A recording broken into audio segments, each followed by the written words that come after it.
So it's like da da da da da. We're having a conversation. He'll never know, and then start into a whole different scene. And I love that. I love that momentum that gets going with the music, because the music then takes it somewhere else. This is all about you, your journey in music, and how you got to where you are now. Very cool. Cool. So born and raised in Houston, or grew up in Houston? Yeah, I grew up in Houston, Texas. What was that like? It was super chill. I love the fact that Houston is a metropolis, so it has that southern flavor of being Texas, but Houston is really an international city, so there's so much commerce, so much good music. I'd say my favorite thing, besides the food in Houston, is the Houston rap scene. I'm a big fan of like DJ Screw and Zero, Slim Thug. It's a huge part of like my musical influence, and it's a huge part of growing up in Houston is banging Screw, which is like the Screw tape. You put it in, I guess Spotify now, but we bang Screw tapes and drive around playing that music so loud. That's right. Around Houston, yeah. We loved Houston. My family and I, we visited there to thinking about moving there. Oh yeah. Settled on Nashville, but we went there. We really liked it. There's a cool little area, Katy, Texas. Yeah. That had this like cool little like master build community, and it had like zip lining and all this crazy stuff that was like all included. It was pretty dope. Yeah, we liked it. That's kind of crazy. Yeah, Katy's right outside of Houston. It's one of the first suburbs right outside of Houston. So I'd go out there to play softball a lot. I grew up playing softball. Okay. Played for like 10 years. Yeah. Oh wow, that's awesome. Yeah. Katy's close to my heart. Katy and Sugarland, I think, was another place that we were. Sugarland and Cypress. Yeah. Okay. Yeah. Mm-hmm. And we were staying up in the Woodlands, which is a cool little area too. Yeah. Dope little amphitheater up there, and it wasn't little, but we were up there, and like Mary J. Blige was playing, and we didn't know that she was, going to be there or whatever. And we're just walking around. They have that like really, it's really like high end little mall. It's just like Tiffany's and all these like super like boutique-y little places, and you could hear her playing from like just walking around the mall. It's pretty dope. That's super cool. The Cynthia Woods Mitchell Pavilion, I've seen my favorite show. I've seen a few different people there, but the most notable show was Widespread Panic opened up for the Allman Brothers. Oh, that's rad. When I was in high school. So we took like a party bus up to the Woodlands, and like it's my first time seeing the Allman Brothers, or the group of the Allman Brothers that are still almonding, and then and then the remaining almonds. The remaining almonds, and then I also saw Widespread Panic for my first time there, cool. Which was a big deal because I'm a jam band fan. Little did I know in high school I'd become a huge Grateful Dead head, and seeing Widespread Panic is like a big deal, especially to open up for the Allman Brothers. I didn't realize you're a Deadhead. That's cool. Oh yeah. Awesome. Yeah, that's a cool place, and it has that like river that goes around it, and this big park, that that amphitheater there. It was a cool scene. Yeah, you say river, but Houston, I don't really think we have a river. We have the bayou. Maybe it's the bayou. So that's kind of like, it's shaped like a moat. A bayou shaped like a moat. It goes around the city. It collects water because Houston floods a lot. Yes. We'll be out at like a restaurant or something, and if it starts raining and we're like, okay, it looks like it's going to flood, should we drive home or should we like hang out here? Because sometimes it'll flash flood. And so that's why we have the bayou. It collects. It was really bad water there for a few years, right? I mean, recently, in like recent years. Yeah. So, I mean, it floods throughout the year. It's just like sometimes it's not that bad and we're super used to it. It's kind of like being in California now. People are used to earthquakes out here. Like I went through my first earthquake. I straight up shot out of bed. I was screaming. I was like, what's happening? What's going on? And my roommate, this was in college, my roommate was like, it's an earthquake, like no big deal. She grew up in LA, and I'm like, oh my God, this is crazy. But for like flash floods and intense rainstorms that come out of nowhere, that's Houston. That's the Houston vibe.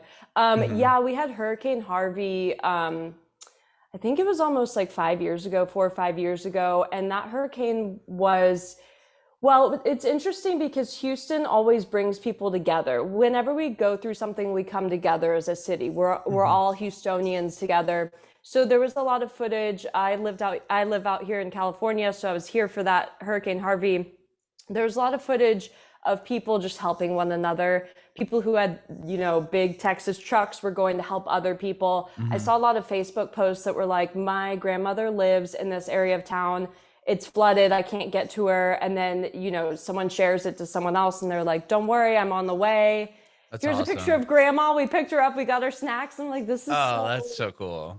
Make the best out of what's happening at any time. Right. It's definitely a motto I live by.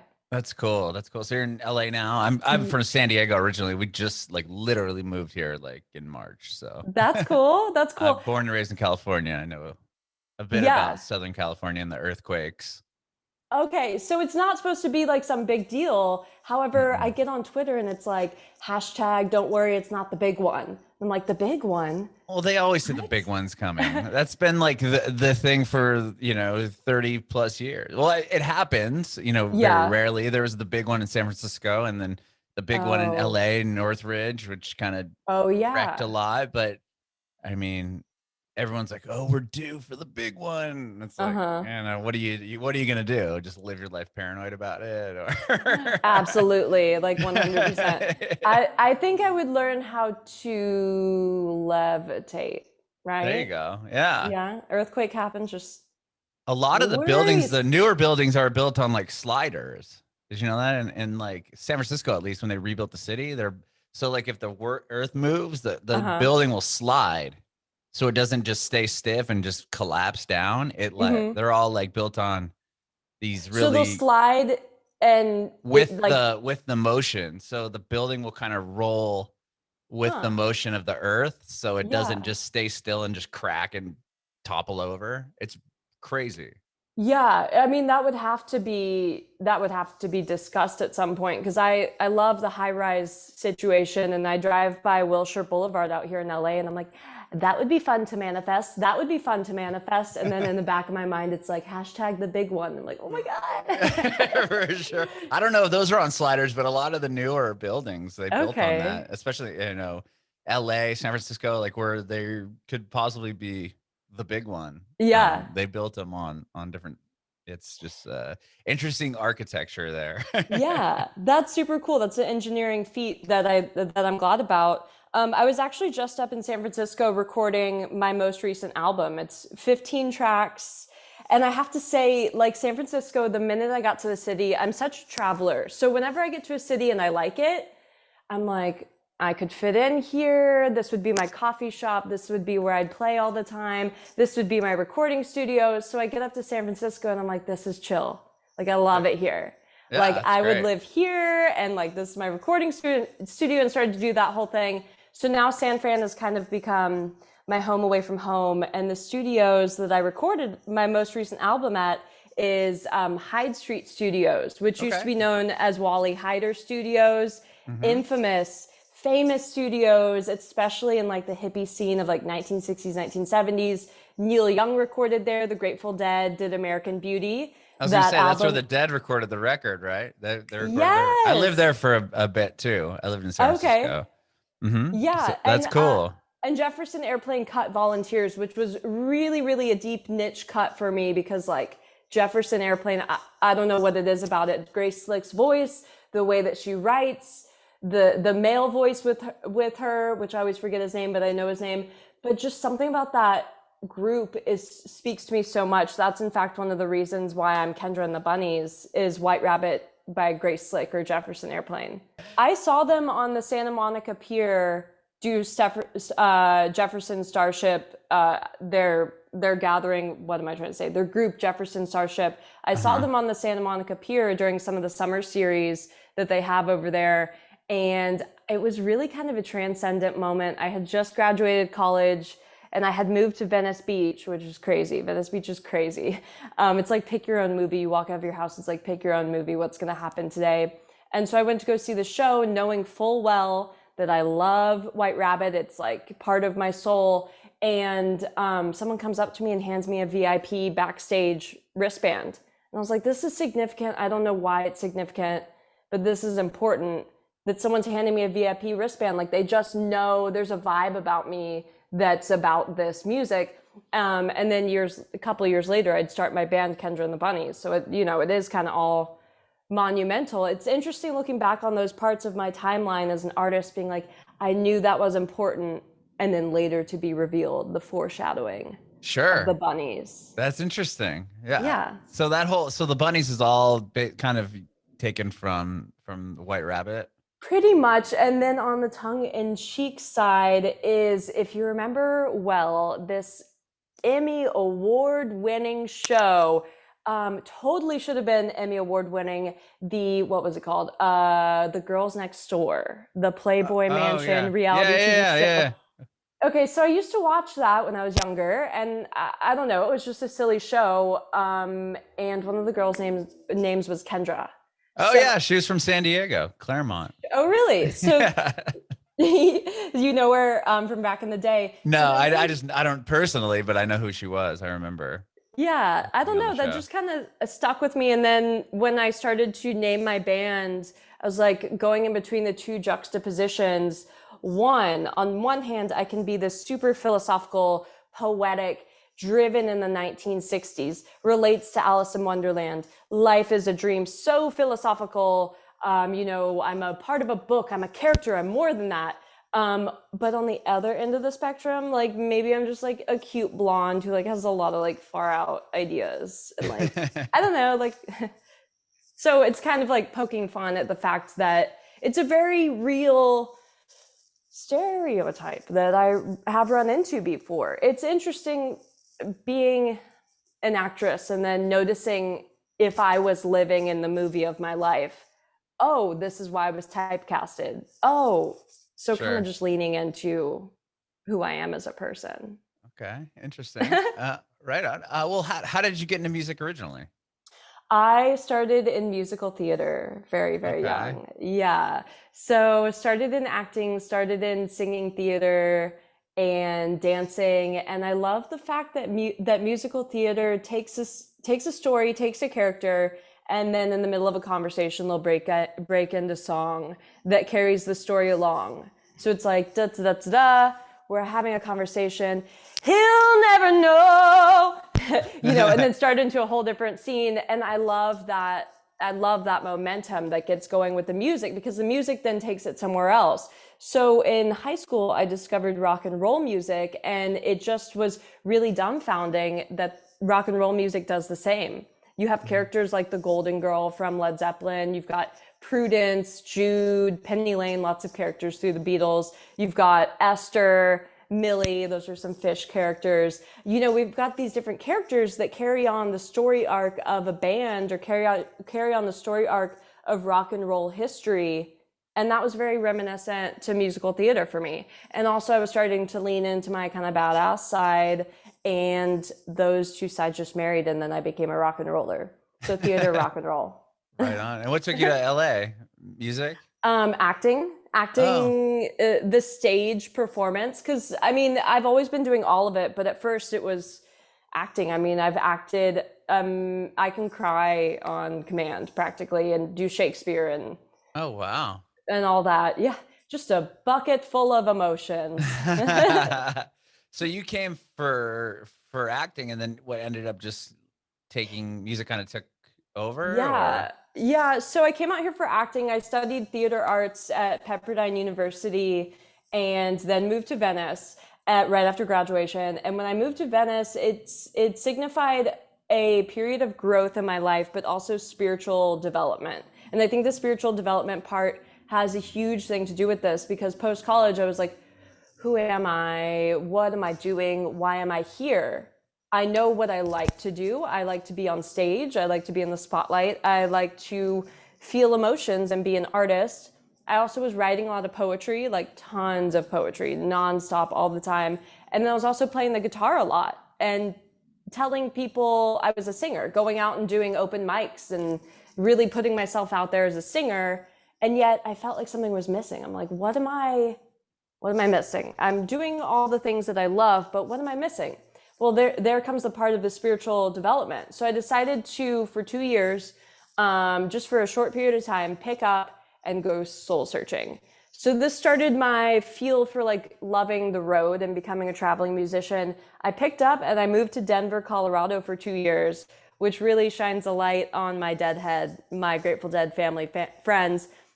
Moved out there and just like immersed myself in the rock and roll music, the jam band scene, the underground rock scene, EDM, spiritual, cool, hippies, chill, just like so much live music happening all the time. And then I was like, oh, okay, I know exactly what I was missing. I'm a songwriter too. Like, take all of this and then start writing the songs. Duh. But there was something that I had to go to Colorado for. I don't know exactly what it is. It's just like one of those parts of my life. And then I found myself. I'm a singer-songwriter. I'm a rock and roller. And then I grew up a little bit and came back to LA a couple of years ago. Okay. And when you started writing songs, because you recently put out what, 2 records or? Yeah, I have a few. So I started writing songs. I've been writing poetry forever. Okay. And I would publish those poems. In fact, those poems I published my first book before I released my first album. So I published my first book in 2017. It's over 300 pages of poetry, 1-act plays, original photography, and philosophical essays. And so I released that, and I knew that I was a writer. I was starting to understand and grasp the point. Poetry can be lyrics. You're a writer. Lean into this. And then I was playing the guitar a lot. So in Colorado, I really kind of honed my skills of appreciating and accepting the type of music that I would write.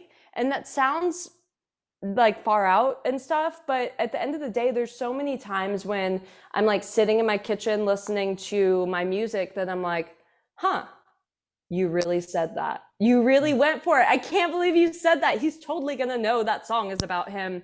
And so going through the moments of like building up that gravitas, so I can just say, this is, as an artist, I'm proud of what I put out there. It's well curated. I think it through, but I'm also proud of it. And then the album started. So I moved back to LA in 2018. Oh, but the songwriting started in Colorado. But then I didn't start taking it seriously till I got back to LA.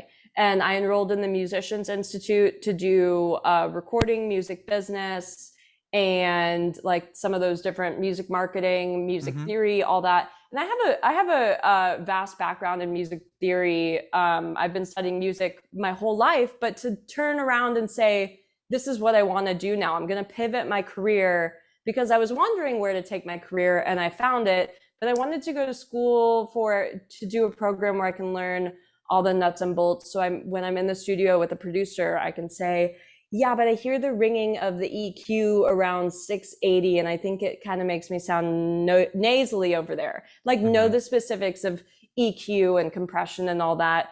And then after studying there, that led me to just start self-producing my own stuff, because I was ready, but I knew I was in a place where I wanted to learn more about my artistry before bringing in other people to form the band, before bringing in other producers to start hearing it for me. I really wanted to hear my own sound before the steps of bringing in other people. So then first album is titled Of Vinyl. That's 14 tracks, 13 tracks of music, 1 track of spoken word. Of Vinyl, it is called that because I always do the of thing. Right. And then thank you, of consideration. Yeah, it's saying like, this is what the album is composed of. I am of these things during this time when I was creating this project.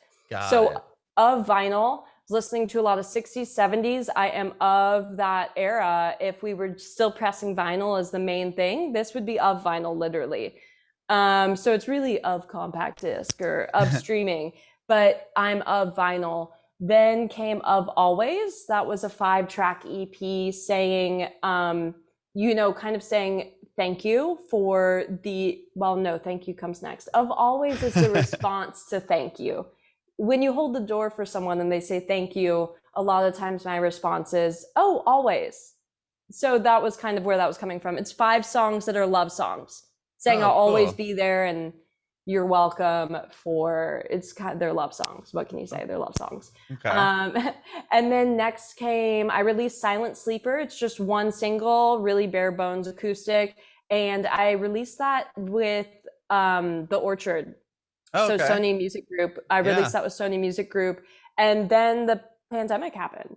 Oh, wow. Yeah, so I was touring. I did Portland and Denver, Colorado, and then I went over to Pennsylvania for a music conference, Millennium Music Conference, and then I came back and was in the airport, like talking to my dad on the phone, and he's like, "When you get back to LA, you need to go to the grocery store and stock up because you're gonna be like at home for a while." I was like, "Okay, okay, Right. Dad, like I'll Sure. definitely do that." He's like, "Don't worry, I'll send you a few bucks for it." I'm like, "Okay, perfect. I'll go to the grocery store, whatever."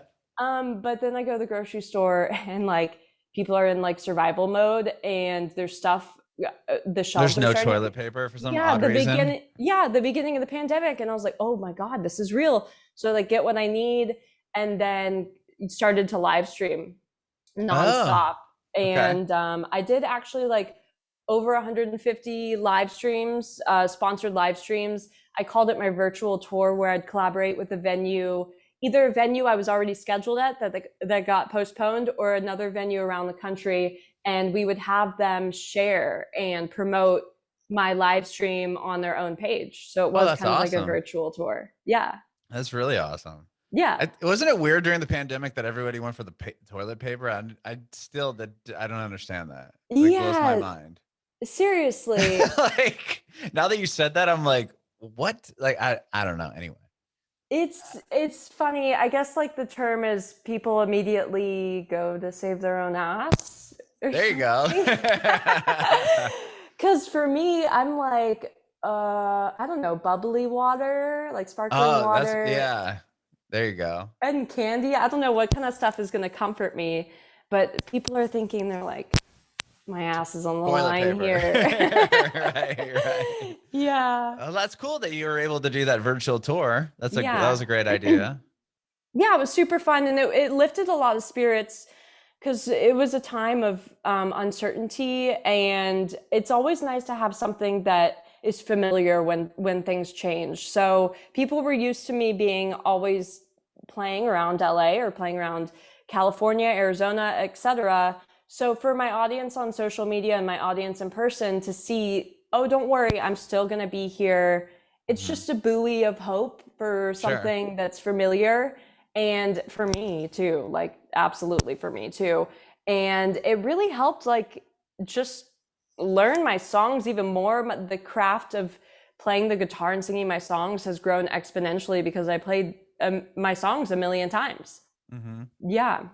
And then once the, pandemic was in full force, you're doing these shows. Like, when do you start writing of Consideration? And like you talked about going to San Francisco to record the record. Yeah. When did that all happen? So actually, I was planning to do the album of Thank You. I think that's 15 tracks. It's 14 or 15.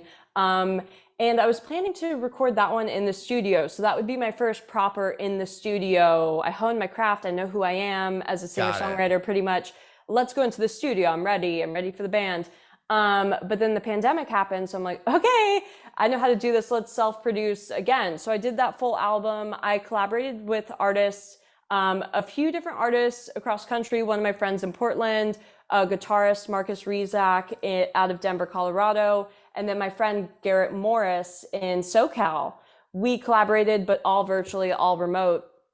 And then that was really significant because of Thank You is just me being like, I have gratitude for where I come from and where I'm going, and I'm just grateful to be where I am. It's an awesome spot. That's where Of Thank You came from. Then came Of Consideration, and I wrote Of Consideration. This is fun to be sharing this story because I have a good ending to it. So Of Consideration, full-length album, 15 tracks, 14 tracks of music. The last track is spoken word. This album, I was like, this is going to be in the studio no matter what, because this was around like January of 2021, March of this year. So things are starting to open up. At least I could go into the studio with a mask and like, block off some studio time. So then that's really when the band started to come together. My friend who's a promoter here in Los Angeles, Troy Berry, he's also my drummer. He promotes with the group Surge Event. He told me, he was like, I have an identical twin brother who plays the guitar amazingly. So his identical twin brother is my guitarist, who's also the producer for the album, who also has a studio space at Hyde Street Studios in San Francisco.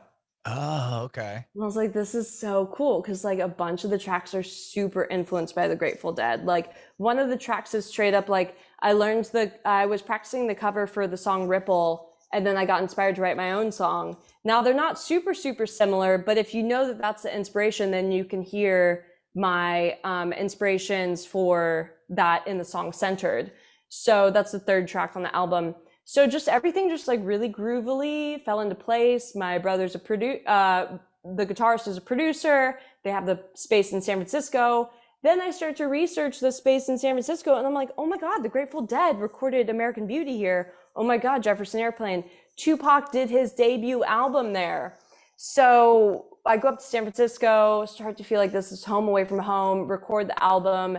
And starting to record the album, I decided to do the most difficult song to start with, the most wordsy. It's really influenced by hip hop. I was listening to a lot of Tribe Called Quest at the time. And so it's very spoken word, da da da da da da da. So I told myself, if I can do this one first and nail it, then I can do any of the songs on the album, no problem. Mm-hmm. So I did that song, Wildflower, in about one take, just one take for the initial tracking of it. And you can kind of hear it on the track Wildflower, because I'm like, you know, you can hear breath. That's the breath from there. You can hear that it's one take. Okay. So it was a great experience. It was magical, spiritual. I felt very connected, and like I could feel like Jerry Garcia. Like I know those boys so much. I've listened to their music so much and talked to people about the Grateful Dead like ridiculously a ton. And so to be there where they created American Beauty, I could just feel it. So that was San Francisco, and that stuff came out. First lead single is So Hollywood, that came out on May 14th. Mm-hmm. And people were like, whoa, because it's edgy rock. And I'm like, you know what?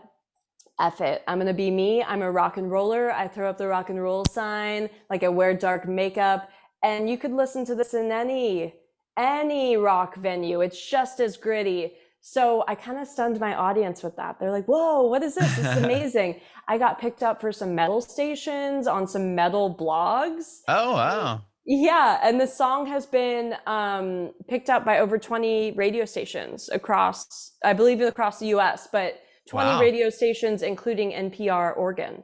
That's amazing. Congratulations. Yeah. That's really cool. And now that stuff's kind of opening up, you know, pretty much opened up now, right? I mean, are you going to tour the new record? Yes, definitely. So I played San Francisco last month, just some solo shows. Cool. Me and the guitar. People are really, really liking the new stuff, and even some new stuff that I've written, because I'm always writing. And people loved it. So I've played San Fran. I've done a few shows here in LA. I did Arizona a couple months ago. So I was showcasing some of the new album stuff and talking about it. And then I'm doing my full band debut at the Viper Room on the main stage on August 12th. Wow, that's going to be huge. Yeah, I'm excited. That'll be very cool. And then I'm sure the energy is pretty amazing now that everyone's back and haven't seen a show in maybe a year plus. Like, yeah, that's probably pretty cool to see people and engage with them. Yeah. That's not this way. Whereas you did like a bunch of shows over the course of the last year that were all virtual. Yeah. What was it like playing in front of people for the first time in, a year? It was a little different. I'm so glad that I live streamed a million times, because I just was like ready to go back out there and perform. And I just grew as an artist a lot from live streaming 5 million times, just knowing my music inside and out. So it's like ready to rock in any situation. I did an outdoor show in Modesto, in Hayward, California, and then one in Modesto. But the one in Hayward, yeah. So that was at Bay Area. That was right there, like in downtown, and they had me outside on a stage. Oh, cool. And so sometimes with being outside and stuff, there's all these different stimuli going on. There's cars, there's people honking when they see me play. Oh my gosh, yay, that's exciting. There's people walking by, there's people standing right at the stage, asking me questions. There's so much stimuli going on that sometimes as an artist, we have to learn how to literally juggle all of this, like spinning plates, like okay, no worries. Okay, cool. Yes, I can play that song. Okay, great. Honk. Okay, thank you. And at the same time, lyrics scrolling in my mind. And at the same time, okay, the shape for the next chord on the guitar is here. I know this, perfect. Look over here. All that going on like it's a computer mainframe. At the same time, it's so great that I got to practice all that a million times on live streams. So I jumped back in, and in Hayward, I was ready to rock. And people were picking up on it. So yeah, picked up a lot of new fans that day and some lifelong friends. That's really cool. And you also, you just posted like an hour or so ago that you are part of the Recording Academy. Tell me about that. That's exactly what I was getting to. Thank you for reminding me. So Of Consideration, the title Of Consideration comes from driving around Los Angeles and seeing during Emmy season, Oscar season, and Grammy season, seeing big billboards of, right now it's Emmy season. So for your consideration, it always says for your consideration, then the show, the artist, the song, whatever it is, Grammys. And so I was driving around for your consideration, and I'm like, by the time I get to recording this album in 2 years, because I decided on the album 2 years before, just like super inspired, I will be ready to be considered for the Grammys in some capacity. I just said that to myself. For your consideration, in 2 years, I'll record that album. I'll call it Of Consideration, and it will be 90s inspired, underground, hip hop inspired, and revolutionary spoken word. Boom, Of Consideration. So then I just kept going along, living my life. And then as became time to put together Of Consideration, I really was at a place where I could start to be considered for the Grammys. Did I know what that meant at the time, 2 years ago? That meant literally applying to become a part of the group that chooses and votes for the next Grammy winner, a part of the group who creates and sustains music and is there for musicians. At the beginning of COVID, I got a little help from Music Cares, their nonprofit.